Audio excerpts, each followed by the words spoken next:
Министрлер кабинетинин төрагасы Улукбек Марипов Орто Токой суу сактагычынын абалы менен таанышты. Көрүнүп тургандай, суу сактагычта чындыгында суу аз. Суунун деңгээли төмөндөдү. Чүй облусунда суга суунун жетишсиздигинен улам Орто Токой суу сактагычынан суу алынып жатат. Бул аргасыз чара болууда. Кырдаал жөнгө салынары менен суу сактагычтан сууну кое берүү көлөмү кыскартылат, деди Улукбек Марипов.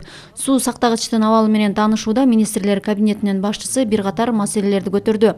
Өлкөдөгү азык-түлүк коопсуздугу негизинен айдоо аянттарын сугат суу менен камсыз кылуудан көз каранды. Эгерде сугат суу каналдары тазаланбаса жана оңдолбосо, сууну кое берүүнүн натыйжасы төмөн болот.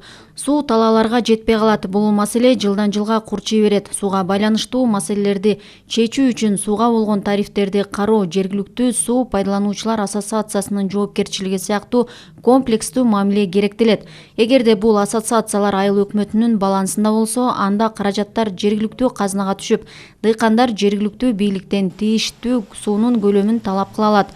Учурда министрлер кабинетинин күн тартибинде бул маселелер турат, деп белгиледи Улукбек Марипов. Мындан тышкары, министрлер кабинетинин төрагасы Улукбек Марипов кайтарылган объектинин аймагында жашаган Орто Токой суу сактагычынын кызматкерлери жана алардын үй бүлө мүчөлөрү менен жолугушту.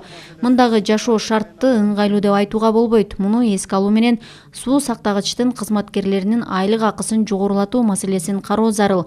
Жалпысынан алганда, сиздер үчүн ыңгайлуу шарттарды түзүүгө аракеттенип жатабыз, деди министрлер кабинетинин башчысы. Орто Токой суу сактагычы жылына 470 миллион куб суу жыйнайт. Суу сактагыч аркылуу Чүй облусунун 220 000 гектар жери сугат суу менен камсыздалат. Бүгүнкү күндө суунун жетишсиздигине байланыштуу сууну кое берүү көлөмү жогорку белгини 120 кубту түзүүдө. Өткөн жылы бул көлөм 90-100 кубту түзгөн.